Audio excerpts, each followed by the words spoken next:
ሰላም ውድ የዩቲዩብ ተከታታዮች እንደምን ቆይታችኋል? ዛሬም እንደተለመደው አዳዲስ መረጃዎችን ይዘን ቀርበናል። እናንተም ከኛ ጋር እስከ ቆይታው እንድትሆኑ እየጋበዝኩኝ ሰብስክራይብ ያላደረጋችሁ ሰብስክራይብ በማድረግ የደወል ምልክቷን በመጫን ቤተሰብ እንድትሆኑ እየጋበዝኩኝ ወደ ዛሬው መሰናዷችን ተሻገርኩኝ። ቀዳሚ ያደረግነው መረጃ ለ2 ሰዓታት በበረዶ ክምር ውስጥ ያሳለፈው ስዊዘርላንዳዊ ወደ ሆነው ግለሰብ ነው። በትላንትናው ዕለት ይሄ ግለሰብ በበረዶ ውስጥ 2 ሰዓታት በላይ በመቆየት ስሙን በዓለም ድንቅ መዝገብ አስፍሯል። ኤልያስ ሜዮር የተባለው ይህ ግለሰብ የበረዶ ክምር ውስጥ 2 ሰዓት ከ7 ሰከንድ በመቆየት አዲስ ክብረ ወሰን ማስመዝገብ ችሏል። ክብረ ወሰኑ በበረዶ ክምር ውስጥ በውድድር 2 ሰዓታት የቆየው ብቸኛ ግለሰብ አድርጎታል። ከዚህ ቀደም ፖላንዳዊ ቫለሪያን ሮማንቮስኪ 1 ሰዓት ከ45 ደቂቃ ለ2 ሰከንድ በመቆየት ክብረ ወሰን ይዞ ቆይቷል። ሜየር በዋና ልብስ ብቻ ሳይሆን ይህንን ክብረ ወሰን ያሻሻለ ሲሆን በወቅቱ ቅዝቃዜ እንደነበረውና ህመም እንደተሰማውም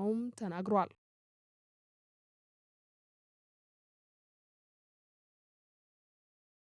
የማርያም ቸርነት የማና ፕሮዲውሰሯ ኢዮኤል ሊጋቡ እንደሆነ በሰይፉ ሾው ላይ ባደረጉት ቃለ ምልልስ ተናገሩ። ጥንዶቹ ቆየት ያለ የፍቅር ጊዜ ግንኙነት እንደነበራቸው በየማ የሙዚቃ ስራ ውስጥም በርካታ ቦታዎች ተጉዘው ሀገረኛ የሆነ የዘፈን አልበም መስራት እንደቻሉ እንዲሁም ጥምረታቸው እጅግ ውጤታማ የሆነ እንደነበረም ተናግረዋል። ባሳለፉት ጊዜያትም በአውሮፓ ሀገራት ኮንሰርት ሲያዘጋጁ የቆዩት ጥንዶቹ ከፍተኛ የሆነ ተደማጭነትና ገቢም እንዳገኙበት አንስተዋል። በኢትዮጵያም በተመሳሳይ በቅርቡ ኮንሰርት የሚያዘጋጁ ሲሆን የመግቢያ ትኬቱ ከ2,000 ብር እስከ 10,000 ብር የሚሸጥ እንደሆነም ተጠቁሟል። ጥንዶቹ ከዚህ ሁሉ የስራ ጊዜ በኋላና የትውውቅ ዘመን በጋብቻ ሊጣመሩ እንደሆነ መግለጻቸውን ብዙሃኑ ደስ አሰኝቷቸዋል። የኮንሰርቱን ትኬት በተለያየ መልኩ ለሽያጭ እንደቀረበም ተጠቁሟል። በተያያዘም ሌላኛው በማህበራዊ ሚዲያ ሲዘዋወር ያገኘነው ስለ ማርያም ቸርነት የሚያወራውን ሀሳብ እንካችኋለን። የማርያም ቸርነት የማ ለውጭው የማላቀውን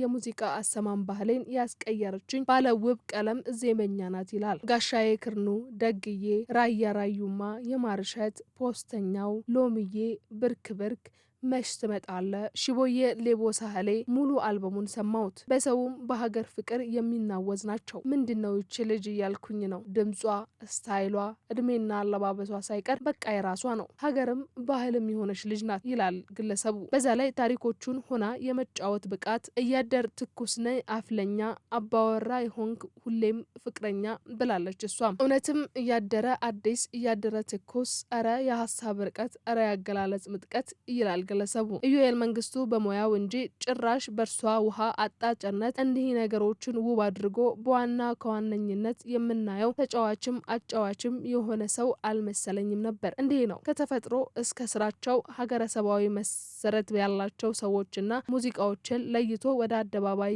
ማውጣት ኢዮኤል እውነትም አቀናባሪ እውነትም ፕሮዲውሰር ነው ሲል ተናግሯል። ባለልዩ ቀለሟ የማርያም ሙዚቃ የተራና ተርታ ሀሳቦችን መገኛ ለመሆኑን የደጋ ሰው አልበሟን በደንብ አሳይታበታለች። ከሰሞኑ ደግሞ በምስል እየታየች ያለ ሙዚቃ መሳሪያ መኪና ውስጥ ሆና እንደወረደ ስታንጎራጉር እንደገና አገኘዋት። እንደገናም አየኋት፣ ሰማዋት። በቅርቡ ላላት ኮንሰርት ቼክ ማይክ አይነት ነገር ይመስላል። ድንቅ እርጋታ፣ ድንቅ ስክነት። እንግዲህ ለኔ ቤቲጂም ጂጂም ያልሆንሽው የማን የሆንሽው ክፉ አይሽ ሲል ግለሰቡ አመኳሽቷታል።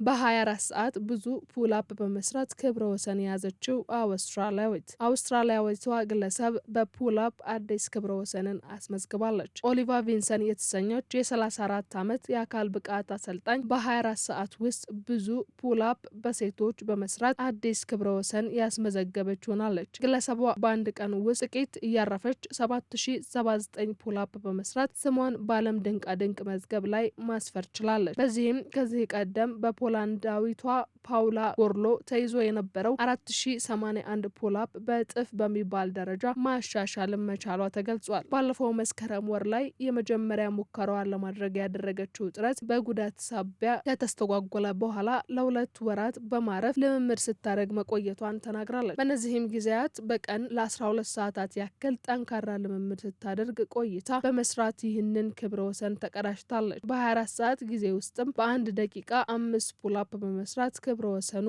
ማሻሻል የቻለችው ይህች ግለሰብ ናት።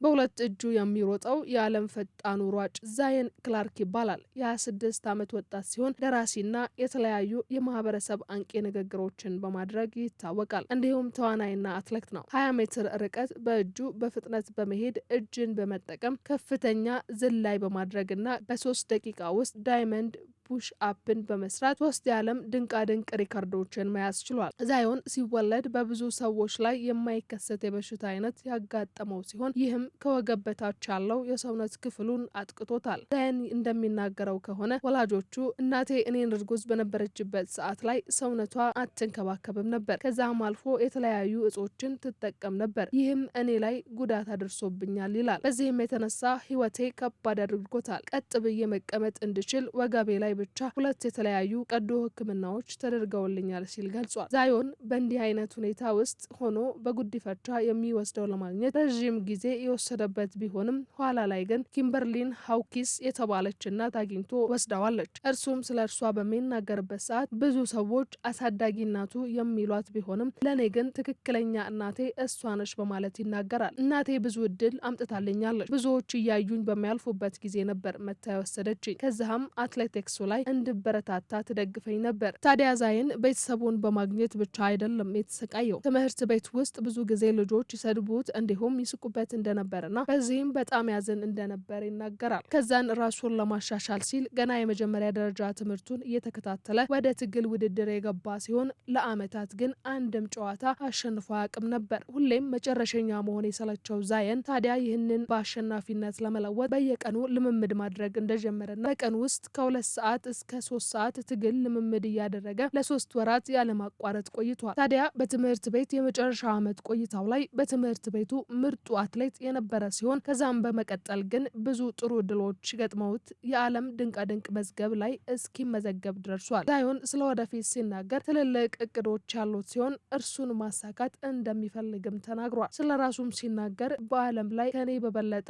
እጁን በመጠቀም በፍጥነት መንቀሳቀስ የሚችል የለም። በ3 ደቂቃ ውስጥ ከእኔ የበለጠ ፑሽአፕ መስራት የሚችልም የለም። እንዲሁም እጅን በመጠቀም ብቻ በከፍታ ዝላይ ከእኔ በበለጠ የሚዘል የለምና እኔ በዚህ 3 ዘርፎች ላይ በዓለም ላይ ቁጥር 1 ነኝ በማለት ይገልጻል። ዛዮን እንደርሱ የተለያዩ ችግር ውስጥ ላሉ ሰዎች ባስተላለፈው መልእክት ነገ ፀሐይ ትወጣለች፣ ከነገ ወዲያም እንደዛው። ስለዚህ ተስፋ አትቁረጡ፣ የሚያስደስታችሁን ምረጡ፣ እንዲሁም ራሳችሁን ሁኑ በማለት ይመክራል። ይህንን የዩቲዩብ ቻናል ሳብስክራይብ እያደረጋችሁ የደወል ምልክቷን በመጫን አዳዲስ መረጃዎች ሲለቀቁ እንድታደምጡ ይሁን።